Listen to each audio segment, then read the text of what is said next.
క్లుప్తంగా చిన్న ప్రార్థన పాత్రగా వాడుకోవాలి ప్రభా.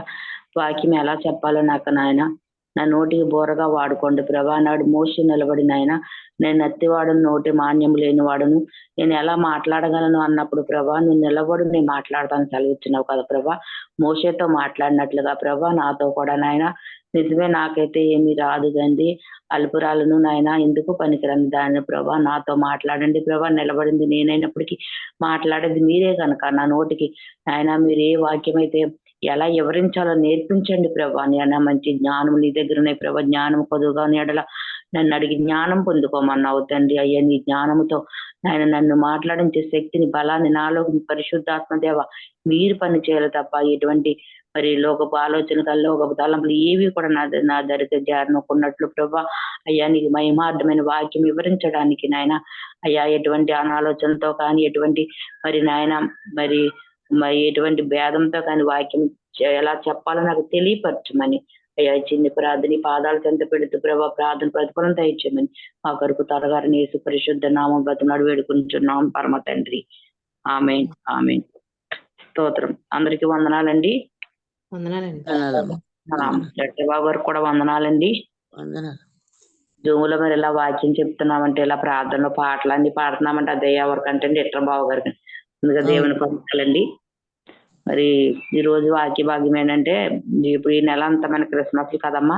ఇప్పటి వరకు దేవుడు పుట్టిగా ఎక్కడ పుట్టారు, ఎలా పుట్టారు, ఎందుకు వచ్చారు, ఈ లోకానికి దేవుడు ఎందుకు వచ్చారు, మరి అన్ని అంశాలు చాలా మంది సేవకుల ద్వారాగా మరి మొన్న పోయిన వారం నేను కూడా చెప్పానండి. అయితే ఈ రోజు యేసుప్రభు పుట్టారు, ఎందుకు వచ్చారు అంటే పాపలు రక్షించడానికి వచ్చారని.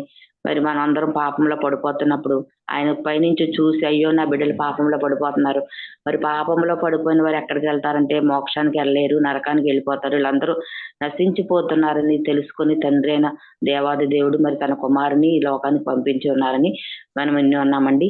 మరి ఏ రూపంలో వస్తే ఎవరు గుర్తిస్తారు, మరి ఎలా వస్తే దేవుణ్ణి నమ్ముతారు, ఎలాగైతే మరి మనం ఇప్పుడు మనుషులు సాహసం చేస్తాం కానీ మన జంతువులతో సాహసం చేయలేం కదమ్మా మనం. అందుకని దేవుడు తండ్రి కూడా మనిషిగా పంపిస్తే మనుషులను అర్థం చేసుకుంటారు, మనిషి మాట మనిషి వింటాడని తెలుసుకుని ఆ దేవుడు మరి అంత దేవుడు తగ్గించుకుని మనుషు అవతారం ఎత్తి మన మధ్యకు వచ్చాడండి. ఆ వచ్చిన యేసయ్యకి మనం మరి యేసయ్య ఎందుకు వచ్చాడంటే పాపం రక్షించడానికి, మన పాపముల నుండి విడిపించడానికి, మన రోగంలో ఉన్న వారికి స్వస్థత దయచేయడానికండి, కష్టాల్లో ఉన్న వారి కష్టాలు తీర్చడానికి, మరి ఇరుకులో ఉన్న వారికి విశాలత దయచేయడానికి, అన్ని సమస్యలు మనకున్న సమస్యలు అన్ని తీసివేయడానికి ఆయన వచ్చాడండి యేసుప్రభు వారు. మరి యేసుప్రభు వారు వచ్చినప్పుడు మరి ఏ ఊర్లో పుట్టాడంటే ఇప్పటి వరకు ఆయన పుట్టు గురించి తెలుసుకున్నామండి. మరి ఆత్మాను చెప్పిందే ఆయన పుట్టు గురించి చెప్తే మరి విన్న వారికి మీకు కూడా మరి పుట్టి గురించే చెప్తున్నారు అనుకుంటారు. ఈ రోజు ఏంటంటే ఆ ఊరు యేసుప్రభు వారు ఏ ఊర్లో అయితే పుట్టారో ఆ ఊరు గురించి చెప్తున్నానండి. యేసుప్రభు వారు పుట్టిన ఊరేంటమ్మా? ఊర్లో పుట్టారండి యేసుప్రభు వారు. బెత్లెహేమ్ అండి. వరలక్ష్మి గారు బాగా చెప్పారు. బెత్లెహేమ్ అండి. ఆ ఊరి పేరు బెత్లెహేము. అసలు ఈ యేసుప్రభు వారు బెత్లెహేములో పుట్టడానికి కారణం అంటే ఆ ఊరు ఎంతో ధన్యత పొందుకుందండి. ఎక్కడో ఉన్న ఏదో యోసేపు గారు మరియమ్మలు ఏ ఊరంటే అది బెత్లెహేం కాదండి. ఇప్పుడు మనం ఏ ఊర్లో ఉంటాం, మన తల్లిదండ్రులు ఏ ఊరైతే మనం ఆ ఊరు వెళ్ళి ఆ ఊర్లోనే మనం మరి శిశువుని కంటామండి.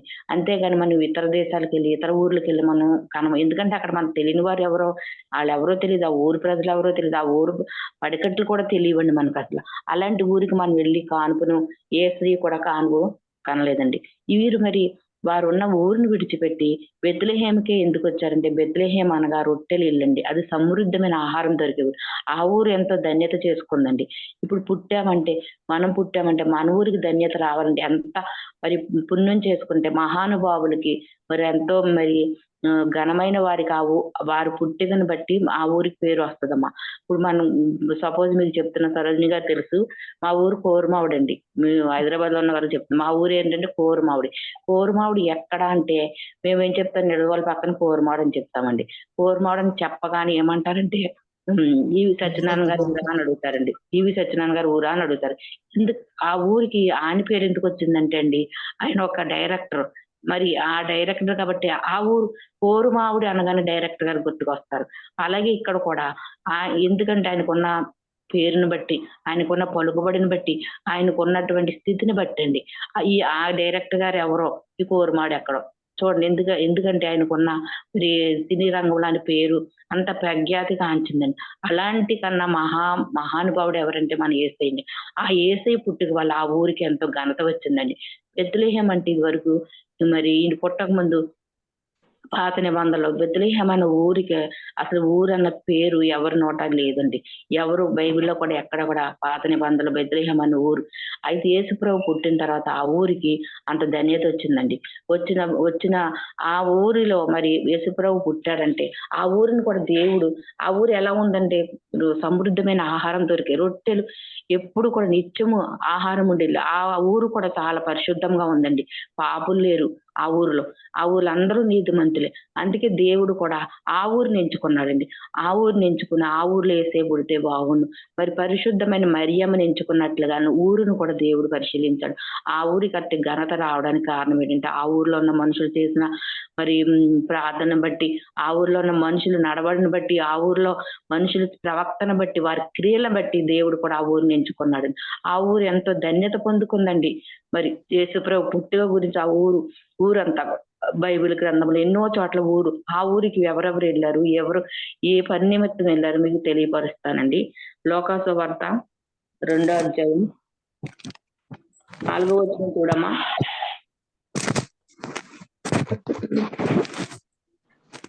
రెండు యోసేపు నాలుగు దావీదు వంశంలోని గోత్రములను పుట్టినవాడు గనుక తనకు భార్యగా ప్రదానం చేయబడి గర్భవతి ఉండిన మరియాతో కూడా ఆ సంఖ్యలో రాయబడ్డకు గలిలయలోని నజరేతు నుండి యూదయలోని బెత్లెహేము అనబడిన దావీదు ఊరికి వెళ్ళెను.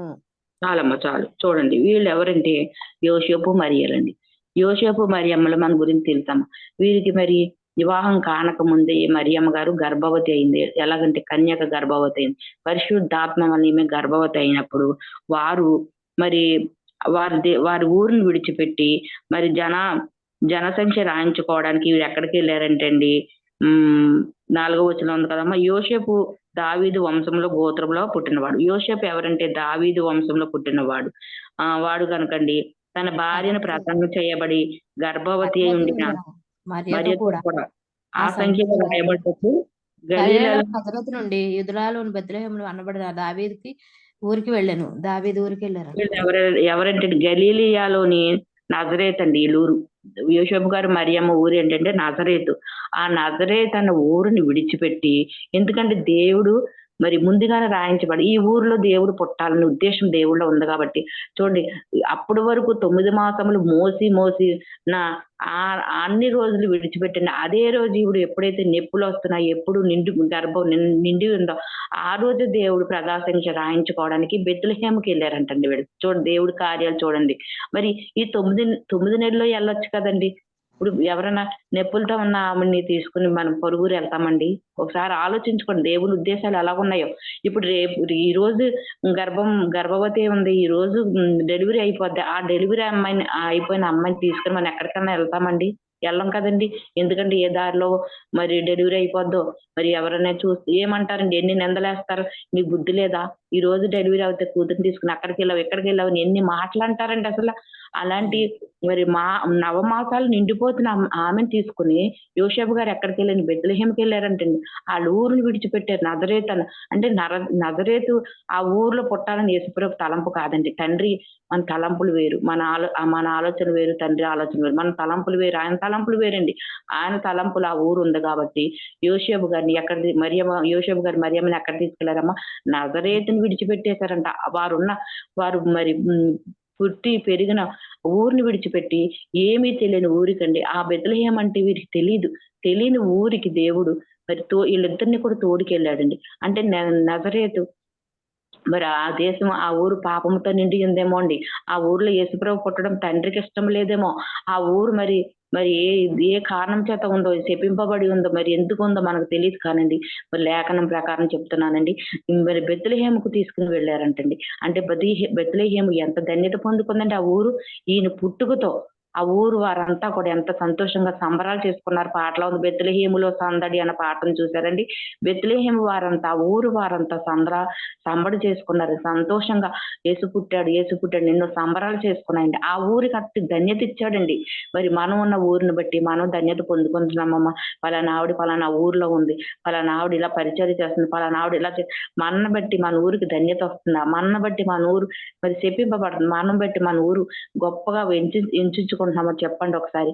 మనం మనకున్నటువంటి మన ఊర్లోనే మనకు మెప్పు లేదు కదా. మన ఊర్లో మనం ఎక్కడున్నామో ఎవరికీ తెలియదు, ఏం చేస్తున్నామో తెలియదు. ఈవిడ చాలా మంచిదేనమ్మా, చాలా గొప్పదే అన్న పేరు మనం తెచ్చుకుంటున్నామా? మరి మనల్ని బట్టి మన ఊరికి ఎంత మంచి పేరు తేవాలో చూడండి. వీరు మరి నజరేతుని విడిచిపెట్టి మరి బెత్లెహేముకి వచ్చారంట. అంటే బెత్లెహేములో యేసు ప్రభువుకి జన్మనిచ్చిందండి మరియమ్మ. ఆ ఊర్లో పుట్టాలని దేవుని తలంపండి. ఆ ఊర్లో యేసయ్య పుట్టి ఆ ఊరికి ఎంత మహిమ తెచ్చాడో చూడండి. బెత్లెహేము వారందరూ కూడా సందడి చేసుకున్నారంటండి. బిడ్డ పుడితే సందడి ఏంటండి అసల? మనం మన కుటుంబాలు చేసుకుంటాము. మన ఇరుగు పొరుగు అని పిలుచుకొని సంబరాలు చేసుకుంటాము. మరి మనం చుట్టాలను పిలుచుకుంటాం, బంధువుని పిలుచుకుంటాం, స్నేహితులను పిలుచుకుంటాం, కానీ ఊరందరిని పిలుచుకోం కదమ్మా. ఊరందరూ సందడి చేసేసుకుంటామో చెప్పండి. ఎందుకంటే ఈ రక్షకుడు పుట్టాడని ఆ ఊరు వారందరూ గుర్తించారండి. లోకరక్షకుడు మన కొరకు పుట్టాడని ఊర్లో ఉన్న వారందరూ కూడా యేసు ప్రభువుకి సందడి చేసుకున్నారండి. శిష్యువుగా ఉన్నప్పుడే ఆయన అద్భుత కార్యాలు చూడలేదండి. ఆయన ఆశ్చర్యకార్యాలు ఇంకా చూడలేదు. ఇంకా మరి ఆశ్చర్యకార్యాలు ఎక్కడ కూడా స్వస్థతలు లేవండి. కార్యాలు ఎక్కడ చేయక ముందే యేసుప్రభు శిశువుగా ఉన్నప్పుడే ఈ ఊరందరూ గుర్తించి సందడి చేసుకుని ఆ రోజు బెత్లెహేము వారు చేసుకున్న సందడి ఈ రోజు కూడా మన ప్రపంచం అంతటా ఇది బెత్లెహేము ఊరు వారే ఒక్కరే కదండి, మనం అందరం, మన దేశం, మన ప్రపంచం మొత్తం, ప్రపంచం అంతా కూడా సంబరాలు చేసుకుంటున్నాయి యేసు పుట్టిగా. ప్రతి దేశంలో, జిల్లాలో, రాష్ట్రంలో, మరి ప్రతి దేశంలో కూడా, రాష్ట్రాలు కూడా మనం ఈ పండగ ప్రతి వారు చేసుకుంటారండి యేసుప్రభు పండగ. మరి కొన్ని పండగలు కొంతమందే చేసుకుంటారు. కానీ యేసుప్రభు పుట్టిక పండగ ప్రతి దేశంలో కూడా. ఎందుకంటే ఈయన ఆజానుభావుడు, మహానుభావుడు, ఆశ్చర్యకార్యాలు చేసే దేవుడని ప్రతి ఒక్కరికి తెలుసు. చూడండి, రోగంతో ఉన్నవారు ఎక్కడికి వస్తారు? యేసు దగ్గరికి వస్తారండి. అప్పుల భారంలో ఉన్నవారు ఎక్కడికి వస్తారండి? యేసు దగ్గర. ఎవరు అన్యులు కూడా చూడండి, మా కోసం ప్రార్థన చేయండి అమ్మా మీరు అని అడుగుతారండి. ఎందుకంటే యేసయ్య మరి తెలుసు, అద్భుత కార్యాలు చేస్తాడని తెలుసు. యేసయ్య ఆశ్చర్య కార్యాలు చేసే దేవుడని తెలుసు. వ్యాధుల్లో ఉన్న వారిని తగ్గిస్తాడని తెలుసు. అన్ని కార్యాలు, అద్భుత కార్యాలు చేస్తాడని తెలిసి ప్రార్థన చేయండి అమ్మా. అన్యుల నోటంట కూడా యేసు నామం స్మరిస్తారండి. ఎందుకంటే యేసయ్య మహిమలు మన ద్వారాగా, మనం మరి సేవకుల ద్వారాగా, మనం చేసిన ప్రార్థన ద్వారాగా వారికి ఏంటంటే విశ్వాసం కలుగుతుందండి. విశ్వాసం కలిగి వారు ఎంతగానో దేవుని ఆరాధిస్తున్నారమ్మా. యేసయ్య పుట్టిక ద్వారా ఈ ఊరు ఎంతగానో ఆశీర్వదించబడిందని చెప్పారు. ఈ ఊర్లో ఉన్న వారందరూ కూడా ఎంతో సంతోషంతో సంబరాలు చేస్తున్నారు. యేసు ప్రభు పుట్టికను తెలుసుకున్నారు.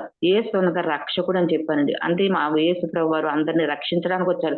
చూడండి, అపొస్తలుల కారణం చెప్తారు, దేవుడు లోకముని ఎంతో ప్రేమించాడు అంటాడు.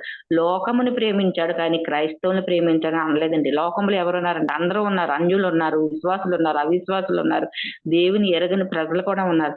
దేవుడు అందరినీ ప్రేమించాడు అంటండి. అంతేగాని కొందరిని ప్రేమించాను, నన్ను నమ్ముకున్న బిడ్డలనే ప్రేమించాను, నా విశ్వాసాన్నే ప్రేమించాను, యాజకులనే ప్రేమించాను అని చెప్పలేదండి బైబిల్ గ్రంథంలో. అందరినీ ప్రేమించాడు. ఆయన ఎవరండి? ప్రేమామయుడండి, కృపామయుడు, జాలిగల దేవుడండి. అందరినీ ప్రేమించే దేవుడు. నిన్ను, నన్ను, అందరినీ, మొత్తం భూప్రపంచంలో ఉన్న వారు అందరినీ ప్రేమించే దేవుడండి. అటువంటి ప్రేమామయుడి దగ్గరికి మనం వచ్చినందుకు మనం ఎంతో ధన్యులమండి. అలాగే ఇంకొకటి కూడా చూసుకున్నామండి.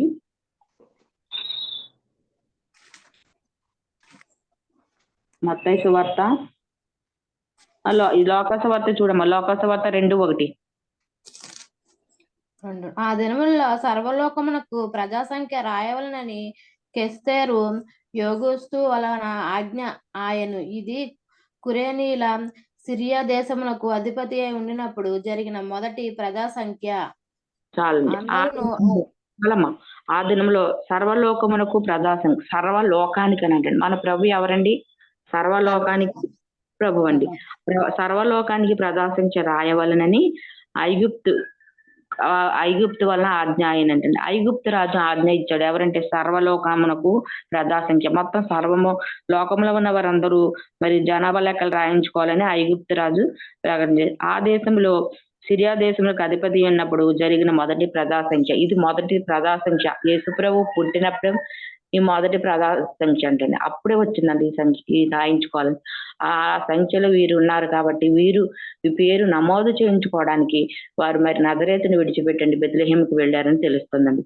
అలాగే ఇంకొక విషయం ఏంటంటే మత్తయి 2:1 చూడమ్మా.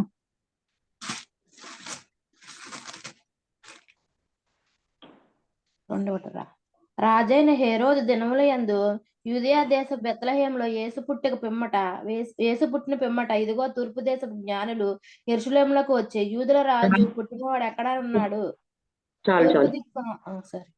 చాలండి. రాజైన హేరోదు ఇక్కడ రాజు ఎవరంటే అప్పటి దినములు యేసుప్రభు వారు పుట్టినప్పుడు బెత్లెహేముకు రాజు ఎవరంటే హేరోదు అండి. ఆ హేరోదు దినములందు యోదయ దేశపు బెత్లెహేములో యేసు పుట్టిన యోధా దేశపు బెత్లెహేములో యేసు పుట్టాడన్న సంగతి ఎవరు తెలుసుకున్నారంటే అండి ఈ రాజుగారు తెలుసుకున్నారండి. చూడండి ఎక్కడ పుట్టాడు యేసు, బెత్లెహేములో పుట్టాడని అన్న సంగతి రాజు తెలుసుకుని తూర్పు దేశపు జ్ఞానులు యెరూషలేముకు వచ్చారు. తూర్పు దేశపు జ్ఞానులు వచ్చారంటండి యేసు పుట్టిన స్థలానికి. తూర్పు దేశపు జ్ఞానులు ఎక్కడికి వచ్చారమ్మా? యెరూషలేముకు వచ్చారంటండి. చూడండి జ్ఞానులు తీసుకొచ్చిందండి ఆ దేశము. ఆ దేశం ఏం చేసిందమ్మా? ఆ జ్ఞానులు ఎవరో తెలియదు, ఎక్కడుంటారో తెలియదు. తూర్పు దేశపు జ్ఞానులు అన్నారు కానీ వారి ఊరు వారి పేరు బైబిల్లో రాయలేదు. అలాంటి జ్ఞానులను ఈ ఊరు ఎక్కడ తీసుకొచ్చిందండి? యేసు పుట్టిన స్థలానికి తీసుకొచ్చిందండి. ఇప్పుడు మనం ఏ ఊరైనా వెళ్తామంటే ఎందుకు వెళ్తామండి? ఎక్కడైనా ఫంక్షన్ జరిగితే వెళ్తాము, ఎవరైనా పుట్టారని తెలిస్తే వెళ్తాం. అది ఎవరైనా మన బంధువులు మనకు తెలిసిన వాళ్ళు తప్ప మనం తెలియని వారి చోటుకి వెళ్ళాం కదమ్మా, తెలిసిన వాళ్ళ ఇంటికి వెళ్తాము. మరి ఇక్కడ జ్ఞానులకి యేసయ్య తెలుసండి, మరియమ్మ యోసేపులు తెలుసండి. ఒకసారి మనం ఆలోచించండి. తెలియని చోటకి మరి ఈ ఊరు ఏం చేస్తుందండి? ఈ ఊరు తీసుకొచ్చింది. ఈ ఊరికి వచ్చారండి వీళ్ళు జ్ఞానులు. అది ఏ ఊరో తూర్పు దేశపు జ్ఞానులు అన్నారు. ఏ ఊరు నుంచి వచ్చారు? ఎక్కడ ఆ నక్షత్రం చూపించింది, నక్షత్రం తీసుకుని ఎక్కడ దారి చూపిస్తే ఆ నక్షత్రాన్ని అనుసరించి వెళ్ళిపోయారండి ఈ జ్ఞానులు. ఎక్కడైతే ఆ నక్షత్రము బెత్లెహేములో ఆగిపోయిందో వీరు కూడా యేసయ్య ఇక్కడే పుట్టారు, ఇక్కడే ఉన్నారు, యేసయ్యను గుర్తించి వారి జ్ఞానులు కాబట్టి గుర్తించి వీరందరూ ఎక్కడికి వెళ్ళారు? జ్ఞానులు ఎక్కడికి వెళ్ళారమ్మా? బెత్లెహేముకి వెళ్ళారండి. చూడండి బెత్లెహేము ఊరు ఎంత ధన్యత పొందుకుందండి. ఆ ఊరిలో జ్ఞానులు అడుగు పెట్టారు. మహానుభావుడు మన యేసయ్య పుట్టారండి ఆ ఊరిలో. ఆ ఊరు ఎంత ధన్యత పొందుకుంది మనం ఒకసారి ఆలోచిద్దామండి. ఆ ఊరుని బట్టి ఆ ఊరిలో ఉన్న వారు అదృష్టవంతుల. ఆ ఊరిలో ఉన్న మరి ఎవరిని బట్టి దేవుడు పుట్టాడు? ఏ ఒక్క చూడండి అబ్రహాం అడతాడు, ఒక్క పరిశుద్ధుడు ఎవరును నీతిమంతులు లేరంట. ఒక్కడుంటే 30 మంది ఉంటే రక్షిస్తావా, 40 మంది ఉంటే రక్షిస్తావా, 20 మంది అలా ఒక్కడైనా ఉంటే రక్షిస్తావా అన్నప్పుడు ఒక్కడూ లేడు నీతిమంతుడు. మరి ఈ ఊరు ఎంత నీతితో ఉంది కాబట్టి, పరిశుద్ధంగా ఉంది కాబట్టి పరిశుద్ధమైన ఊరిని ఎన్నుకున్నాడండి దేవుడు. ఈ జ్ఞానులు వచ్చారంట. ఆ జ్ఞానులు రాకతా ఊరంతా సందడి. జ్ఞానులను తీసుకొచ్చిందండి ఆ ఊరికి. మన ఊరిలో మరి మన ఊరికి మనం ఎవరిని తీసుకెళ్తున్నాం? మన యేసయ్యని మన ఊరికి ఆహ్వానిస్తున్నామా? అయ్యో క్రిస్మస్లు చేసేసుకుని ఆర్భాటాలు చేసేసుకుని పిండి వంటలు మరి ఎంతగానో ఆ సంబరాలు కొత్త బట్టలు కట్టేసుకుని ఎంతో రెడీ అయిపోయి వెళ్ళిపోయి ఆ క్రిస్మస్ లో కూర్చోండి వస్తాం తప్ప మన ఊరికి యేసయ్యని ఆహ్వానిస్తున్నాం? ఎప్పుడైనా యేసయ్య మా ఊరికి రండి, మా ఇంటికి రండి, మా గృహాల్లోకి రండి అని ఎప్పుడైనా అడుగుతున్నామా? యేసయ్య నిజంగా పిలిస్తే వస్తాడమ్మా. మనం పిలవాలి, మా హృదయంలోకి రండి యేసయ్య. నిజమైన క్రిస్మస్ అండి. బాలుని మనం ఎత్తుకోవాలంటండి. యేసు పుట్టిన మనం ఎవరింటికైనా వెళ్తే బాలుని ముద్దు ఎత్తుకుంటాం ఒక్కొక్కసారి అయితే ముద్దొస్తాయి. అలాంటి యేసయ్యని మనము ఈ క్రిస్మస్ 40 దినాలు కూడా నా నెల దినాలు కూడా మనం ఏం చేయాలంటే యేసు ప్రభువాన్ని ముద్దు పెట్టుకోవాలి. మనకు దర్శనాలు బాలుడు కనపడాలంటండి. కనపడితే నిజమైన క్రిస్మస్ అండి. మనం పిలవాలి, యేసయ్య ఒకసారి కనిపించు నాయన, బాలుడిగా కనిపించు. చాలా మంది సాక్ష్యాలు చెప్తారు, నాకు బాలయేసు కనిపించాడు, బాలయేసు దర్శనం ఇచ్చాడని చెప్తారు. బాలయేసు మనం పిలవాలండి. పిలిస్తే దేవుడు వస్తాడమ్మా. పిలిస్తే తప్పకుండా వచ్చే దేవుడండి. 2:5 చూడమ్మా.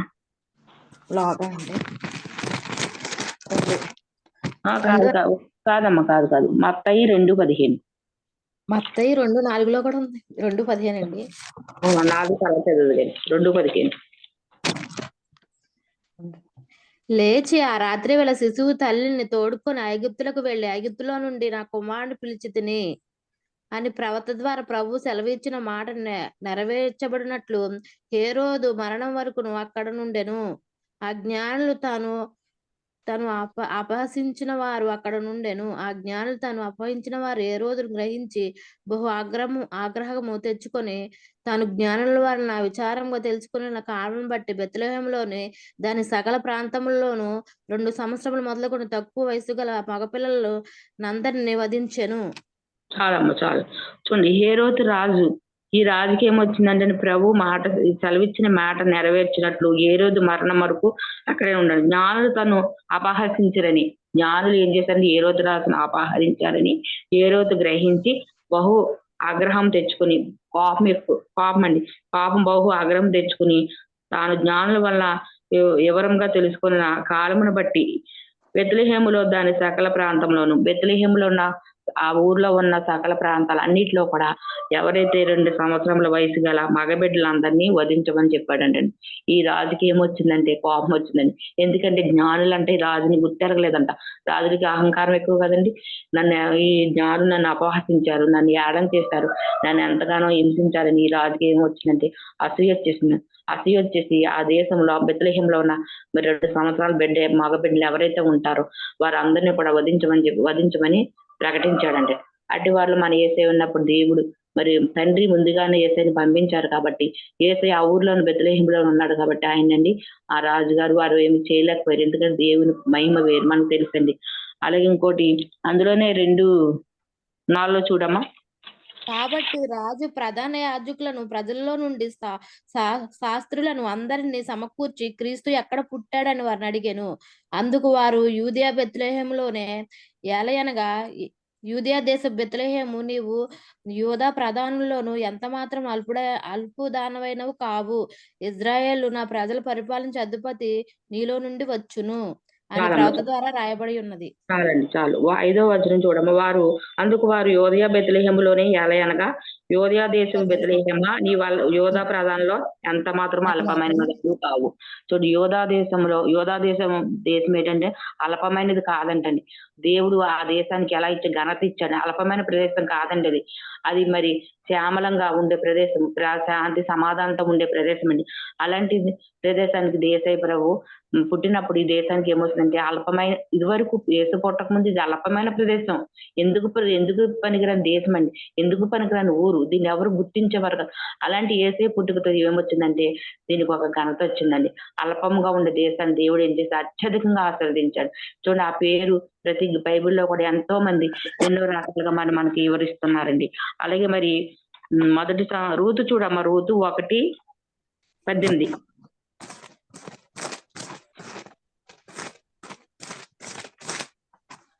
రూతండి 220 అమ్మ పేజీ.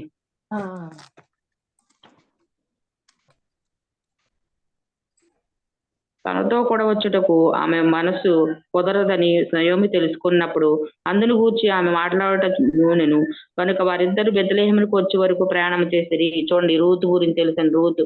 నయోమి రూతు మా అత్త కోళ్ళండి. వీరు మరి ఎక్కడి నుంచి వెళ్ళిందంటే బెత్లెహేము నుండి. మీ ఊరు బెత్లెహేము. తన మరి బిడ్డలను తీసుకుని తన భర్తను తీసుకుని ఎక్కడికి వెళ్ళిపోయిందంటే అండి మరి బెత్లెహేముని విడిచిపెట్టి మోయాబు దేశానికి వెళ్ళిందండి. బెత్లెహేము అంటే నువ్వు చెప్పే రొట్టెలు వీళ్ళు సమృద్ధమైన ఆహారం దేశాన్ని విడిచిపెట్టి మరి వేరొక దేశానికి వెళ్ళినప్పుడు దేవుడు అక్కడ ఏది ఒక మొత్తం వచ్చినప్పుడు మళ్ళీ ఆ అక్కడ బిడ్డను కోల్పోయింది, భర్తను కోల్పోయింది, అందరినీ కోల్పోయిన తర్వాత ఇది మళ్ళీ ఆ దేశం ఏమైందండి బెత్లెహేము జ్ఞాపకం వచ్చిందంట. బెత్లెహేము అయ్యో నా ఊరిని విడిచిపెట్టి నేను వచ్చాను, అది ఎంతగానో ఆశీర్వదించిన దేశము, నేను శపించిన దేశానికి వచ్చాను తెలుసుకుని బుద్ధి వచ్చి మళ్ళీ అక్కడికి వచ్చి బెత్లెహేముకి వచ్చిందండి. బెత్లెహేము అది ఆశీర్వదించిన దేశం కాబట్టి మళ్ళీ తిరిగి బుద్ధి తెచ్చుకుని మళ్ళీ ఆ ఊరికి బెత్లెహేముకి తన కోడను తీసుకుని మళ్ళీ బెత్లెహేముకి ప్రయాణమే వచ్చిందంటండి. చూడండి బెత్లెహేములో అంతా మరి ఊరికి అంత ఇది ఉందండి. అలాగే మరి మత్తయి 2:5 చూడమ్మా. 2:5 చదివేసావు. 2:16.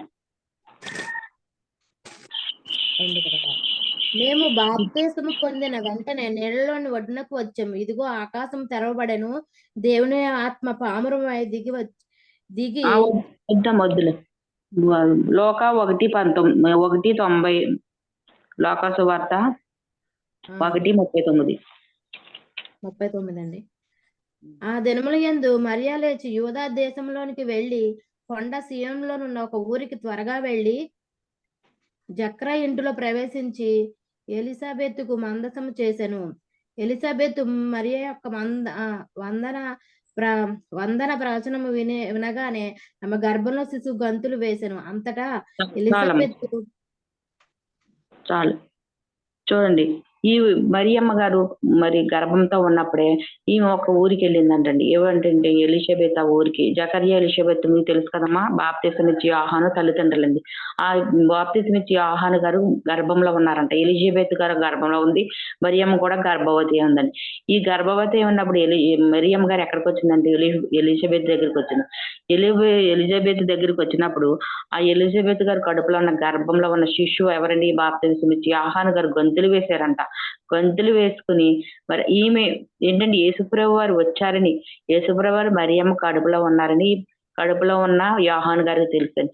తెలిసి అయ్యో దేవుడు వచ్చాడని ఈయన కడుపులో ఉన్న శిశువు మరి గంతులు వేసిందంటండి. 44 చూడు, ఇదిగో శుభవచనం నా చెవిని పడగానే నా గర్భంలోని గర్భంలో శిశువు శిశువు ఆనందంతో గంతులు వేసెను. గర్భంలో ఉన్న శిశువు ఆనందంతో గంతులు వేసిందంటండి. యోహాను గారికి యేసుప్రభు వారు ముందుగా వస్తారని తెలుసు కాబట్టి గంతులు గంతులు వేశాడంటండి. యేసుప్రభు వారు గర్భంలో ఉన్నారు అని యోహాను గారు తెలుసుకుని ముందుగానే గంతులు వేశారంట. అలాగే మరి అదే అధ్యాయం 34 చదవమ్మా. చేస్తానంట. అందుకు మరియా, నేను పురుషులను ఎరగని దానినై ఇదే గలాగా జరుగునని దూతతో అనగా, దూత పరిశుద్ధాత్మ నీ మీదకి వచ్చును, సర్వోన్నతుని శక్తి నిన్ను కమ్ముకొని గనుక పుట్టబోవు శిశువు పరిశుద్ధుడై దేవుడు కుమారుడు అనబడును. చాలమ్మ చాలు. ఇదిగోండి, యేసుప్రభు మరియా గారి దగ్గరికి ఒక శిశువు మరి దూత వచ్చి చెప్తుందండి. 34లో అందుకు ఏమంటుందంటే అందుకు మరియ నేను పురుషుని ఎరగందాను కదా. శిశువు మరి దేవదూత వచ్చి ఏం చెప్తుందంటే, నువ్వు గర్భం ధరిస్తావు, గర్భం ధరించి ఒక కుమారుని కంటావు, ఆయనకి యేసని పేరు పెడదు అని చెప్పినప్పుడు మరియమ్మ గారు ఎంతగానో భయపడిపోయి, అయ్యబాబు ఏంటి శుభవచనం ఆలోచించినప్పుడు గర్భం తెరచు నేను కన్యకను కదా, మరి కన్యకకు అసాధ్యమా, మరి ఏంటి నా గర్భం రావడం ఏంటి అని అడిగినప్పుడు ఎంతో వేదన పడిపోయినప్పుడు దూత ఏం చెప్తుందంటే, నేను మరి ఏ పురుషుని ఎరగని దాన్ని కదా, నేను ఎవరితోనూ సాంగత్యం చేయలేదు కదా, నాకు ఇంకా వివాహం కాలేదు కదా, ఇది ఎలా జరుగును ఏంటని కంగారు పడిపోతుందండి మరియమ్మ. కంగారు పడిపోతున్నప్పుడు ఏం జరుగుతుందండి, ఇది పరిశుద్ధాత్మ మీదకి వచ్చును, పరిశుద్ధాత్మ నీ మీదకి వచ్చిందమ్మా. పరిశుద్ధాత్మని బట్టి నువ్వు ఒక కుమారుని కంటావని దూత చెప్తుందండి. దూత చెప్పినప్పుడు మరియమ్మ గారు ఎంతగానో భయపడిపోతుంది. ఏంటి నాయన, నేను ఎప్పుడు మరి ఏ పురుషుని ఎరగని దాన్ని కదా, ఏ పురుషుడు కూడా నాకు ఇంకా వివాహం కాలేదు కదా, ఇది ఏంటని ఎన్నో నిందలు పడాలి, ఎన్నో అవమానాలు పడాలని అనుకున్నప్పుడు పరిశుద్ధాత్మ వల్ల నువ్వు గర్భం ధరిస్తావు. దేవుడు పరిశుద్ధాత్మను కోరుకున్నాడు. అంటే మా పరిశుద్ధాత్మ అంటే మనం మరి బైబిల్ గ్రంథంలో చెప్తారు కదా, తల్లి గర్భంని ఎవరైతే పుడతారో అందరూ పాపం అని చెప్పారు. మరియమ్మ గారు కూడా మరి తల్లిదండ్రుల సాంగత్యంతో పుట్టింది కాబట్టి మరియమ్మ గారు కూడా మరి పరిశుద్ధురాలు ఎలా అవుతుందండి, పాపాత్మురాలే కదా. కానీ ఆమె పరిశుద్ధుల్లో ఆమెలో నేను ఒక సేవకు చెప్పినప్పుడు విన్నానండి, ఆమెను ఎన్నుకున్నాడు కానీ దేవుడు ఆమెలో ఉన్న దేనిని కూడా దేవుడు చూడలేదంటండి. ఆమె రక్తాన్ని కానీ ఏమి కూడా యేసయ్యకు ఇవ్వలేదండి. ఎందుకంటే మరి తల్లిదండ్రులు చేసిన పాపాన్ని బట్టి మనందరము పుట్టుకతోనే పాపులమండి. ఎందుకంటే మన తల్లిదండ్రులు ఎలాగా మనల్ని కన్నారంటే పాపంలోనే కన్నారు. వారు సాంగత్యం వల్ల మనం పుట్టాం కాబట్టి మనం పాపులమండి. అలాగే మరియమ్మ గారు కూడా మరి తల్లిదండ్రుల యేసుప్రభు వారంటే తల్లిదండ్రుల సాంగత్యంలో పుట్టలేదు, కానీ మరియమ్మ గారు కూడా తల్లిదండ్రుల సాంగత్యంలో పుట్టింది కాబట్టి ఆమె కూడా పాపం చేసిన ఆమె. కానీ దేవుడు ఏంటంటే ఆమె పాపాన్ని చూడలేదండి. ఎందుకంటే ఆమెలో ఉన్నది ప్రతి ఏది కూడా ఈయనకి అంటనివ్వలేదంటండి. ఆయనలో ఉన్న పాపాన్ని ఏది కూడా వేసే అంటనివ్వలేదండి. పరిశుద్ధంగా జీవించాలి, పరిశుద్ధంగా పుట్టాలని కన్యకని మరియమ్మని ఎన్నుకున్నాడండి. దేవాది దేవునికి అన్నీ తెలుసు. మరియమ్మ గారు ఎంతో కంగారు పడి, నేను మరి పరాపురుషుని ఎరగను దానిని కాదు కదా, మరి నాకు గర్భం రావడం ఏంటని అడిగినప్పుడు పరిశుద్ధాత్మ వల్ల నీవు గర్భం ధరించావు. దేవుడు పరిశుద్ధుడండి. పరిశుద్ధుడు పరిశుద్ధంగానే రావాలి, కానీ పరిశుద్ధుడు పాపంలో నుండి వస్తే మనం గుర్తించలేమండి. ఎందుకంటే నువ్వు పాపివి కదా, నువ్వు పాపంలో పుట్టావు కదా, నువ్వు తల్లిదండ్రుల సాంగత్యంలో పుడితే పాపియే కదా అని మనము అడుగుతాం. మరి మనను నమ్మం కదండి. అందుకే పరిశుద్ధంగా రావాలని ఎన్నో నిందలు. ఏంటి అన్యులు ఏమనుకుంటారు, ఒక కన్యక గర్భవతిలో దేవుడు పుట్టాడా, ఆమె కన్యకలు ఎలా పుట్టాడు, అసలు ఎలా పుడితే ఆమె మరి ఆమెలు ఎందుకు వచ్చాడు అని ఎన్నో నా మాటలు దేవుడు హింసిస్తారండి. ఎందుకంటే వారికి తెలీదు. మనం దేవుడిని నమ్ముకున్నాం కాబట్టి యేసు పుట్టుక మనకు తెలుసండి. ఆమె కన్యత్వంలో దేవుడు జన్మనిచ్చాడని మనకు తెలుసు. ఆ పుట్టిన యేసయ్యకు మరి ఎంతో మంది మరి పుట్టిన వెంటనే ఆ ఊరికి పేరు వచ్చిందండి. ఆ ఊరికి ఘనత వచ్చిందండి. మరి మరియమ్మ గారు మరి నిందలు ఎన్నో భరాయించింది. మరి యోసేపు గారు కూడా అనుమానించే స్థితిలో ఉన్నప్పుడు దూత కూడా వెళ్లి యోసేపుతో మాట్లాడిందండి. నువ్వు నీ నీ భార్య అయిన మరియని చేర్చుకో. ఆమె పరిశుద్ధాత్మల గర్భం ధరించింది కానీ ఏది కాదని యోసేపు చెప్పిన దూత మాటలు వారిద్దరు విన్నారండి. మరి దూత చెప్పినట్లుగానే మరి యేసుప్రభు వారి పేరు ముందుగానే దూత నిర్ణయించింది. యేసని పేరు పెట్టు అని చెప్పింది. అలాగే వారు కూడా యేసయ్య మాట విని దేవుని దూత మాట విని యేసయ్యకి యేసని పేరు యేసంటే రక్షకుడు మనందరినీ రక్షించడానికి ఈయన ఈ లోకానికి వచ్చినాడండి. మరి ఎంతో మంది జ్ఞానులు వచ్చారు. మరి గొర్రెలు కాపరులు వచ్చారు. మరి ఎన్నో మరి కానుకలు సమర్పించారు. నక్షత్రము ముందుగా ఏంటంటే నక్షత్రం స్టార్. మనం స్టార్ అని మరి తెలుగులో నక్షత్రం అంటే స్టార్ అంటే మెగాస్టార్ అని మరి సూపర్ స్టార్ అని ఎన్నో స్టార్లు అని పేరు పెట్టుకున్నాం. మనము నక్షత్రాన్ని పోలి ఉండాలండి. నక్షత్రం చూడండి చాలా మంది ఈ నెల రోజులు కూడా డిసెంబర్ 1 నుండి జనవరి 1 వరకు ఏంటంటే అందరి ఇంట్లో నక్షత్రాలు వెలుగుతూ ఉంటాయి. స్టార్లు పెట్టుకుంటారు ఇంటి మీద. స్టార్లు పెట్టుకుంటారు. ఇంటి మీద స్టారు మరి బయటేమో బారని ఒక ఆయన చెప్పారు. మనం అలా ఉండకూడదండి. లోపల ఒకలాగా బయట ఒకలాగా ఉండకూడదు. లోపల మరి క్రైస్తవులాగా ఉంటున్నాం. బయటకు లోకంలోకి వచ్చేటప్పటికి లోకానుసారంగా నడుస్తున్నారు కొంతమందిని. అలా ఉండకూడదండి. దేవుడే చెప్పాడు, నేను పరిశుద్ధుడు కనుక మీరును పరిశుద్ధంగా ఉండండి. ఆయన పరిశుద్ధమైన మరియమ్మ గర్భం నుండి వచ్చాడు. మనం కూడా మరి ఆ పరిశుద్ధుడి నుంచి మనం కూడా ఆయన స్వరక్తాలు ఇచ్చి మనల్ని కన్నాడండి. మన తల్లిదండ్రులు పుట్టిగా వాళ్ళని కన్నది కాదండి. మనం వెళ్ళి గర్భంలో పుట్టక మునిపే దేవుడు మనం నిర్మించుకున్నాడంటండి. మన తల్లిదండ్రులు గర్భంలో ఉన్నప్పుడే దేవుడు మనకు గుర్తెరగాడండి. అసలు తల్లిదండ్రుల గర్భంలో కూడా మనం వేసింది ఎవరంటే యేసయ్యనండి. ఎంతో మంది బిడ్డలు లేక ఎన్నో మందులు వాడుతున్నారు, హాస్పిటల్ తిరుగుతున్నారు. వారికి బిడ్డలు పుట్టలేదండి. కారణం ఏంటండి? దేవుడి దయ లేదండి. దేవుడు మరి ఇస్తే ఎవరినన్నా ఎవరు గర్భఫలం ఇవ్వాలండి? యేసయ్య ఇవ్వాలి. గర్భఫలం ఇచ్చిన బహుమానం అండి. అటు బహుమానం యేసయ్య దగ్గర ఉందండి. అలాగే మనం కూడా అట్టి బహుమానం పొందుకోవడానికి ఆయన్ని మరి ఇంకా పరిశుద్ధంగా ఉంచాలండి. చూడండి మనల్ని బట్టి మన ఊరు ఎలా మురుగుతుంది. మన ఊరిలో ఒక ధన్యత ఉందా? మన పలానా స్త్రీ కోరుమావుల్లో ఉందని ఎక్కడన్నా మనం సాక్షిగా నిలబడుతున్నామండి. పలానా ఆమె పలానా చోట ఉంది, పలానా ఆమె ఆ ఊర్లో ఉందని మనం ఎప్పుడైనా మన ఊరికి ఘనత తెచ్చే వారంగా ఉన్నారు. యేసయ్య పుట్టిన ఊరు బెత్లెహేముకి ఎంత ఘనత వచ్చిందండి. ఆ ఊర్లో ఉన్న వారందరూ ఎంతో మంది ఆ ఊరిని తీసుకొచ్చారు. ఆ ఊరికి వచ్చారండి. అంతవరకు ఆ ఊరు ఏంటో తెలియదు. ఆ ఊర్లో ఉన్న వారు ఎవరో తెలియదు. అయినప్పటికీ నేను ఆ ఊరికి వచ్చి వారు యేసుప్రభుని చూడడానికి వచ్చాను. బాలుని చూసి మరి బంగారం బోళం సాంబ్రాన్ని ఇచ్చారండి. బంగారం ఎందుకు ఇచ్చారండి? బంగారం విలువైనదండి. అది ఎంతో ఘనత తెచ్చేదండి. బంగారము ఆయనకి అక్కడ వారి దగ్గర అయ్యే ఉన్నాయి. బంగారం ఇవ్వాలంటే మనం ఎవరికి ఇస్తామండి? తెలిసిన వారికి, బాగా మనకి ఇంపార్టెంట్ అయిన వాళ్ళకి, మన మనవలకు, మనకు బాగా తెలిసిన వారికి మనం బంగారు వస్తువు పట్టుకెళ్తాం. కానీ ఎవరో ముక్కు మొహం తెలియని వాళ్ళకి బంగారం ఇస్తామమ్మా? ఆయన ఎవరో మనకు తెలియదు. కానీ ఈ జ్ఞానులు యేసుప్రభు వారు అని అక్కడ గుర్తెరిగారండి. నక్షత్రం చూపించింది వారికి దారంట వెళ్ళారు. అక్కడ యేసుని మరి ఉన్న చోటికి చేర్చుకున్నారు. అక్కడ సాగిలబడి నమస్కరించి పూజించి వాళ్ళు పెట్టెలు ఇప్పండి బంగారము సాంబ్రాన్ని బాళం ఇచ్చారండి. మనం ఇప్పుడు ఈ స్థితిలో మనం ఎవరైనా వస్తే, ఒక సేవకుడు వస్తే, మనకున్న లేమిలో మనకున్న స్థితిలో ఒక సేవకుడికి ఏదైనా గుప్పుడు మంచినీళ్ళు ఇచ్చినా చాలా తృప్తిగా తాగి వెళ్తే అది మనకి దీవెనండి. అక్కడ వారు గుర్తెరిగారు, మన యేసయ్య పుట్టాడు గుర్తెరిగి విలువైన కానుకలు ఇచ్చారండి. మన విలువైన కానుకలు ఇమ్మని అనట్లేదండి.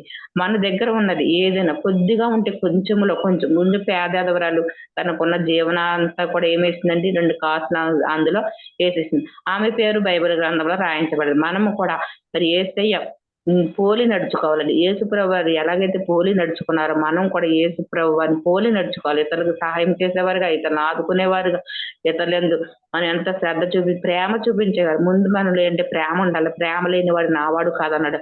మనం క్రీస్తు ప్రేమ కలిగి ఉన్నాము కాబట్టి ఆ ప్రేమను ఇతరులకు పంచిపెట్టే వారంగా ఉండాలి. యేసయ్య మరి ఆ ఊర్లో పుట్టాడంటే ఆ ఊరు వారికి ఏముందంటే ప్రేమ కలిగి ఉన్నారేమో, వారు మరి దయాదాక్షిణ్యాలు కలిగి ఉన్నారు. ఆ ఊరుని బట్టి మరి దేవుడు ఎంతగానో బెత్లెహేములోనే ఎందుకు పుట్టాడంటే ఆ ఊరికి అంత ధన్యత వచ్చిందండి. బెత్లెహేముకు ఉన్న ధన్యత మరి బెత్లెహేములో ఉన్న వారందరూ కూడా ఎంత ధన్యులో ఒకసారి మనం ఆలోచించుకుందామండి. అలాగే మరి ఈ రోజు ఇటు వాక్యం దేవుడు దీవించి వాక్యం వాక్యాన్ని చెప్తున్నా నాకు మరి ఇన్ని మాటలు దేవుడు నోటికి అందించినందుకు దేవునికి వందనాలండి. చిన్న వాక్యం దేవుడు దీవించి ఆస్వాదించును గాక. ఆమేన్. ఆమె ఆమె బాబు గారు. ఆత్మదేవ దీవించండి, ఆశీర్వదించండి, నడిపించండి. ఆ యొక్క గృహం పట్ల గొప్ప కార్యము చేయమని ప్రార్థన చేస్తున్నాం. అయ్యో తండ్రి నాయన, వీలైతే తండ్రి నాయన యేసయ్య నూతనమైన గృహాన్ని యేసు నామములో ఇచ్చును గాక. ఆ కుటుంబంలో తండ్రి అయా ఇదిగో తండ్రి నూతనమైన ఆరోగ్యము దయచేయను గాక ఆ కుటుంబం పట్ల తండ్రి నాయన. ఇదిగో తండ్రి యొక్క నాయన నూతనమైన తండ్రి ఆ నూతన క్రియలు చేయబడును గాక అని ప్రార్థన చేస్తున్నామయ్యా.